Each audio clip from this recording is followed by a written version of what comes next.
4th of July is always a big holiday in my family. We have a big family fireworks, a lot of people coming into town. My cousin Wyatt came in, which was great. Got to take him around, take him shooting, take him fishing. And then before heading out, everybody at the office was nice enough to make me a little birthday gift before I hit the road for Buffalo. When people think of Buffalo, they don't always necessarily think about the fishing. Dude, fishing in Buffalo is actually really, really good. Lake Erie is one of the best fisheries in the country, and that was where our next stop was for the FLW Costa Series. I got to spend a lot of time out there practicing, spent a lot of time looking at the graph, looking for fish. Was able to catch some good ones, kind of honed me in on some things in practice. The conditions were ever changing. That's the thing on Lake Erie and the Great Lakes in general.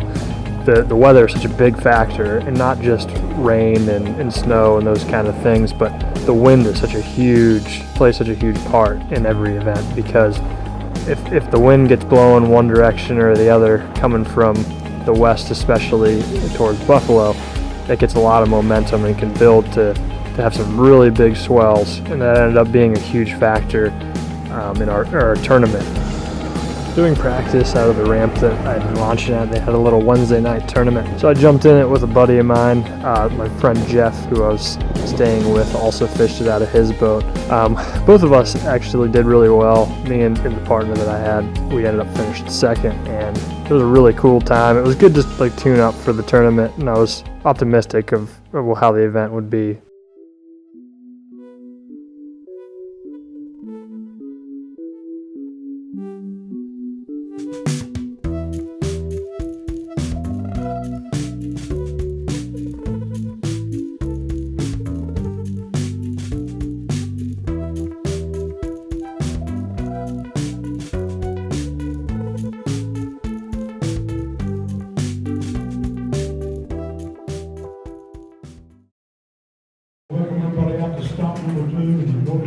I was really excited going into the first day of the event. I had a lot of success on Lake Erie in bigger tournaments in the past, but I knew my practice was kind of indicative of having an opportunity to do really well.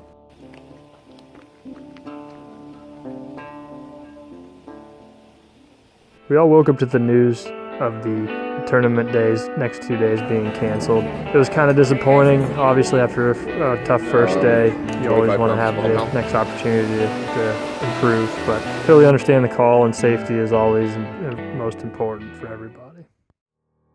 After quickly regrouping after the Erie event, had to hit the road to Lake Champlain once again. This one was for the Bassmaster Eastern Open. And we were staying at Kevin's house again. Very nice of him and his family to allow myself and Jeff to stay there again. Hit the water. Only had a few days of practice, unfortunately, to put things together. The weather was a little bit of a factor throughout practice. We had some rough conditions. Had a lot of rain leading up to it, and fronts moving in and out. It was a little challenging. We were looking anywhere from deep to shallow and everywhere in between. Lake Champlain is such a unique place where you can catch fish in just about any depth of water, and you can catch largemouth and smallmouth bass. So it's a really cool fishery, and going into the event, I was really excited about fishing Lake Champlain once again. Going into the Lake Champlain event, we were sitting pretty good in the points.